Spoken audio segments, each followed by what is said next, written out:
તમે જોજો આપણે બાળવા ગયા હોય અને અગ્નિ સંસ્કાર હાલતો હોય પછી આપણે જો આપણો ને આપણો ડાયર આમ બીડીયું ટેકાવે અહીંયા બાકા નો હોય ને તો ઓલો બળતો હોય ન્યાલી ડીંડલું લે ન્યાલી બીડી દગા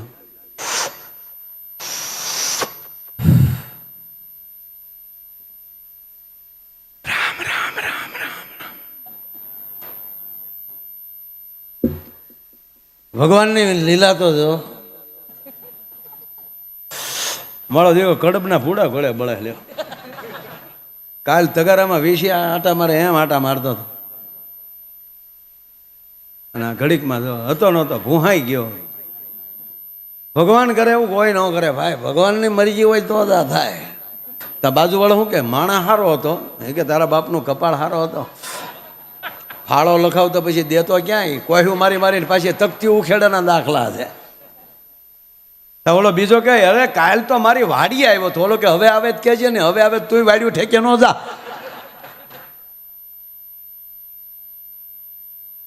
ત્યાં ઓલી બીડી દોરે પોગી ગઈ હોય, એ ઓલો બળતો હોય ને એની માથે બીડી નાખે. હારે આપણે બીડી ઘોડે બળી જવું ને, બીડી તો તારી માં દોરો લઈને જાય, તું હું હારે લઈને જાય? સાહેબ આવા હારા કાર્યો જે કરતા જાય એ હારે આવવાના છે.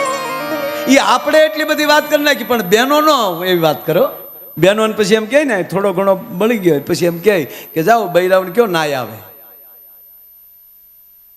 પછી બહેનો વાતો કરતા તમે જોજો, એ ગમે એવો માણસ ગુજરી ગયો છે એની ટીકા નહીં કરે.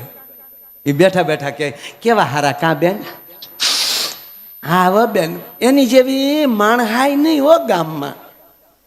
એટલે બીજી બાઈ શું કે એમ તો એક આંખમાં ફૂલું હતું પણ આપણી આમાં કેવું ટગર ટગર જોતા કા. બેન એની વાત ન થાય, નીતિ તો એના બાપની બેન. આખી જિંદગી નીતિ નો ચૂક્યો એ માણસ, આખી જિંદગી 3 પતિ રીમો પણ કારે પાનું સોર્યું નહીં હો. લે હવે પાનાને નીતિને શું લાગે વળગે. વળી બીજી બાઈ શું કે એમ તો એક આંખે ઘોડીએ હાલતા ઠડીંગ ઠડીંગ, પણ એ કેવા હારા ટપક ટપક હાલતા કા. હવે બીજી બેન શું કે એમ તો અમારી બાજુમાં રહેતા ને બેન, અમને બધી ખબર છે, રોજ હાથે 3 કોથળી પી જતા પણ બાળક સિવાય બીજું કઈ ભૂલ્યા નથી. લે સાહેબ મારો કહેવાનો અર્થ કે આ જિંદગીમાંથી મારે ને તમારે એકવાર જવાનું છે, એ વાત ફાઇનલ છે. ભગવાન ભાગવતજીનું આયોજન કઈ રીતે, શું કામ કે ભાગવતમાં ભાગવતની 3 કથા આવે કે સનત કુમારોને નારદજી ભાગવત કથા કહે છે, ધંધુકારીને ગૌકર્ણ મહારાજ કથા કહે છે, અને મહારાજ પરીક્ષિતને સુખદેવજી મહારાજ કથા કહે છે. અને એમાં એક પ્રસંગ આવે, જગદીશભાઈ, ભાગવત કથાનું જેને હાર્ટ કહી શકાય, હૃદય કહી શકાય, એ એક રાક્ષસની કથા છે.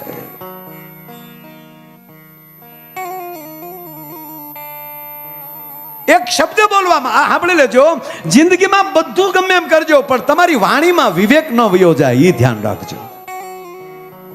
તમારા શબ્દ દોષ ન થાય. ઇન્દ્ર મહારાજના ગુરુ છે શુક્રાચાર્ય.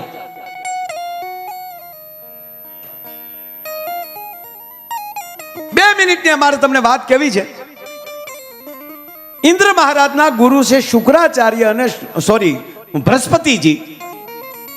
દૈત્યોના ગુરુ શુક્રાચાર્ય છે, દેવોના ગુરુ બૃહસ્પતિ છે, અને ઇન્દ્ર મહારાજના ગુરુ બૃહસ્પતિ. હવે ગુરુ શિષ્યને વાંધો પડ્યો, ગુરુનો ત્યાગ કર્યો, અને ઇન્દ્રએ બીજા, આ ભાગવતની કથા કહું છું, ઇન્દ્રએ બીજા ગુરુ ધાર્યા. આ એ સૂચવે છે કે ઘરના પિતા હાર્યા કે પરિવારના વ્યક્તિ હાર્યા તમે બગાડો તો એને કદાચ તમે માવતરને વૃદ્ધાશ્રમમાં મૂક્યા હો તો એ માવતર કોઈ દી તમને શ્રાપ નહીં આપે. એ રોટલો કોકનો ખાતા હશે તોય કહેતા હોય મારા દીકરાનું અભિરે ભર છે. પણ બાબુ મારે ગૌરવ એ લેવું છે કે આપણો આ સમાજ છે ને, એ અડધો રોટલો ખાઈને મરી જાય પણ માવતરને જિંદગીમાં વૃદ્ધાશ્રમમાં મોકલ્યા હોય એવો દાખલો નથી ભલા માણા. એનું ગૌરવ છે એમને. પણ અહીંયા ઘટના જુઓ તમે કે પોતાના ગુરુ બૃહસ્પતિનો ત્યાગ કર્યો અને એને બીજા ગુરુ ધાર્યા. એ ગુરુના મોસાળ શુક્રાચાર્ય હતું. હવે હવે જેને બાપ અરે બગડ્યું હોય, એને ઉશીના બાપ રાખ્યા હોય, કોકને ખોળે બેઠો હોય, તો એને અરે બગાડવાનો જ છે. હગા બાપનું નો સારું કર્યું, બીજાનું હું સારું કરે. આ ગુરુ સાથે બગડ્યું. હવે સાંભળજો.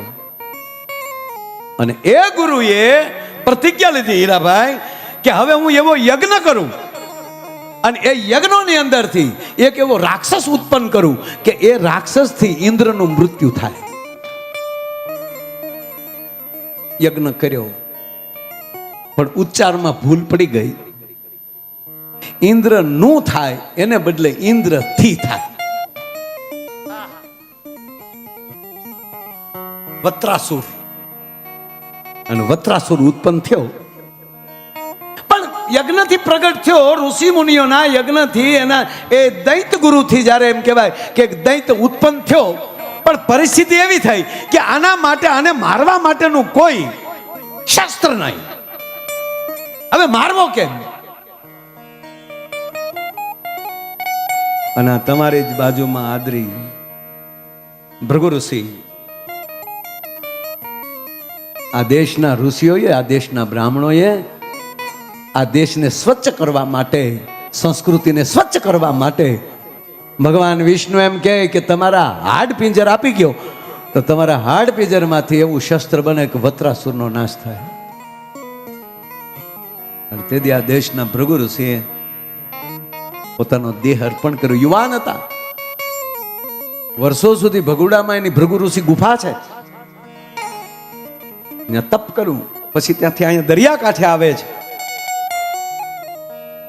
અને પોતાનો દેહનો ત્યાગ કરી અને એના હાડકા છે એ દેવોને આપ્યા, ઇન્દ્રને આપ્યા. અને એની અંદરથી નારાયણ એમ કહેવાય કે શસ્ત્ર બનાવ્યું, એને ઇન્દ્રનું વજ્ર કહેવામાં આવે. તમે જો ઇન્દ્રના હાથમાં વજ્ર હોય તો એ હાડ પિંજર હોય છે. એનાથી વત્રાસુર ઉપર જ્યાં ઘા કર્યો, પ્રહાર કર્યો ભગવાને ઇન્દ્રને સાથે રાખીને, અને જ્યાં પડે છે. આ વાત એ માટે કહું મારા બાપ, એ માણા છે એ તો દૈત હતો, પણ આખા ભાગવતમાં આણે માગ્યું ને એવું કોઈને જગદીશભાઈ માગતા ન આવડ્યું. ભલામાને આપ જાય હેઠ ધરતીમાં પડે છે અને ભગવાન નારાયણને પુકાર કરે, નારાયણ. અને વત્રાસુર હામાં ભગવાન વિષ્ણુ કહે છે, સાબાશ વત્રાસુર સાબાશ, તે મને પરસેવો વાળી દીધો કે જ્યાં મારું સુદર્શન ચક્ર ના કામ કરી શકે, જ્યાં શિવનું ત્રિશુલ ના કામ કરી શકે, જ્યાં બ્રહ્માસ્ત્ર કામ ન કરી શકે, અને તારા માટે અમારે ઇન્દ્રનું વજ્ર બનાવવું પડ્યું. માગ. વિષ્ણુ કહે છે, સાંભળજો સાહેબ, અને આજ માતાઓ બહેનો બેઠા છે એટલે કહું છું કે માગ્યું શું એને? વત્રાસુર સ્તુતિ કરે છે, એમાં 4 શ્લોક છે ભાગવતમાં. કેટલું દેહાણતાથી માગ્યું. દેહાણ શબ્દ વાપરું કે હે મારા નારાયણ, તારે દેવું હોય તો મને એવું દે. એનો અર્થ એવો થાય, હું વિલંબિત કરું થોડું, એનો અર્થ એવો થાય રે ભાઈ કે કોઈ ગામડાની ગરીબમાં એને નાનું બાળક હોય 6 મહિનાનું, એ 6 મહિનાનું બાળક ઘરે કોઈ રાખે એવું ન હોય, પાડોહી નહીં, બાળક હોપીને જાય, નજીકની વાડીએ દાડીએ જાય, બપોરનું ટાણું થાય, દીકરો જાગી જાય, વાત માતાઓને ખૂબ યાદ હશે ઘણાને. એ બાળક જાગી જાય, ભૂખ્યું થાય, પાડોની બાઈ અને ફરીવાર ઘોડિયામાં નાખે, રમકડું આપે, હેલો નાખે, વાટકીમાં કટોરીમાં દૂધ લઈ અને એ પાવાની કોશિશ કરે, પણ 6 મહિનાનું છે અને માના ધાવણથી કોઈ રૂડું ન લાગે અને એ દૂધ ન પીવે. વત્રાસુર માગે છે આ વાત કે બાળક એની મા માટે જેટલું તલખે, હે નારાયણ, તારા ભજન માટે તું મને એવો તલખાવજે. બાળક જે મા માટે રોતું હોય, ઉષા હાથ કરી કરી, અને એવો તું મને પ્રેમ આપજે. અને હે નારાયણ સાંભળ, બાપુ એક રાક્ષસ માગે છે. વત્રાસુર કહે છે કે નારાયણ સાંભળ, અહીંયા બાળક રોવા મળે ને, ઓલી દાડીએ ગઈ હોય ને બાપુ, એને ધાવણ ચડે, અને ઈ ઓલા ખેડૂને એમ કે બાપા 2 રૂપિયા ઓછા આપજે, પણ મને લાગે મને મારો દીકરો જાગી ગયો હશે, હું આખડે ધવરાવીને પાછી વહી આવી, મને હજી 2-5 રૂપિયા ઓછા દેજે, પણ મને જવા દે. અરે જે દીકરા માટે જે માનો પ્રેમ ને વાત્સલ્ય જે ઉત્પન્ન થાય ને, તો નારાયણ હું તને પુકાર કરું ને તો એ માની ઘોડે તું ધોડ્યો વયો આવજે. સાહેબ, એક પક્ષી જે છે એ માળામાં બેઠું હોય, જેને પાંખું ન આવી હોય, એ પક્ષીનો ફોટો એની માં ત્રણ લેવા ગઈ હોય, બીજો દાખલો આપે છે. એ પંખીનો ફોટો ચી ચી ચી કરતો હોય, આવો પ્રેમ મને તારા પ્રત્યે આપજે. ને ઓલી જે સૈણ લઈને ખખડાટી કરતી પછી આકાશ માર્ગે વહી આવતી હોય, એમ નારાયણ આવા સાહેબ 4 શ્લોક છે, એમાં આની અંદર 5 પ્રાર્થના મન કર્મ વચનથી એને માગી છે. ધર્મ અર્થ કામ અને મોક્ષ સુધી વહી ગયો માણસ. મારો કહેવાનો અર્થ, આ કથા છે ને એ મૃત્યુ સુધારનારી કથા છે બાપ. આવા જે ગામમાં ભાગવત થાય એમાં કહેવા ગયો મને કે જેના પુણ્યના હિમાલયથી ઊંચા ઢગલા થયા હોય ને, એનું આ કલિકાળમાં એના ગામમાં આવી કથા થાય સાહેબ. આવા મંડપ, તમારું આયોજન તો જુઓ સાહેબ. બાપુ આપણે સદભાગી છીએ. આ 21મી સદી 27 વર્ષમાં પ્રવેશ કરી જશે. કાલ 26મું વર્ષ ચાલે છે 21મી સદીનું. 10 વર્ષે સદી બદલતી જાય માનસિક. 10 વર્ષમાં યુગ બદલી જાય. 7 વર્ષના બાળકોમાં યુવાની મળી છે દેખાવા. ધ્યાન રાખવું પડશે. મારા ને તમારાના ઘરે ભાગવત કથા, મારા ને તમારા ઘરમાં ભાગવત કે રામચરિત્ર માનસ નહીં પીડ્યું હોય ને, તો તમે કરોડપતિ હશો, પણ જો ઘરે એમ કહેવાય સંતતિ સારી નહીં હોય. સંપત્તિ હશે પણ જ્યારે સંતતિ સારી નહીં હોય તેથી આપણને કોઈ એમ કહેવાય સાના રાખવા વાળા નહીં હોય. એની કરતાં અત્યારથી જ આપણે ધ્યાન રાખીએ. આપણા ઘરમાં રામાયણનો પાઠ થાય, આપણા ઘરમાં ભાગવતનો પાઠ થાય. અને હું વિશ્વાસથી કહું તમને કે જેમ અમુક વસ્તુ ઘરમાં રાખવાથી દુર્ગંધ ના આવે, એમ તમારા ઘરમાં ભગવદ્ ગીતા, ભાગવતજી અને રામચરિત્ર માનસ પુરાણ કોઈ પીડ્યા હશે તો હું વિશ્વાસથી કહું તમારા પરિવારમાં કોઈ દી કળયુગ પ્રવેશ નહીં કરે ભલીભાણા. અને માતાઓ બહેનોને પ્રાર્થના કરો. આજ મારો ઘરનો કાર્યક્રમ છે, હું કહી શકું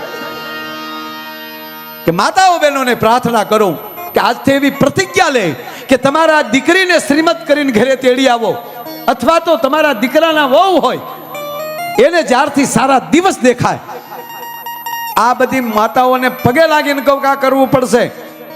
એ 8 મહિના એ દીકરીની પૂજા કરજો. આ દીકરો થઈને તમને એટલું કહું છું, 8 મહિના એને રામચરિત્ર માનસ દેજો, ભાગવત દેજો અને કહેજો બેટા જ્યારે સમય મળે ને તો ઘડીક તું આ વાંચ, સવારમાં પૂજા પાઠ કર. એને 8 મહિના મોબાઈલ ના આપતા, પગે લાગીને કહું. હા, મોબાઈલ આપો તો એની અંદર સારી વસ્તુ જેટલી આવે તે.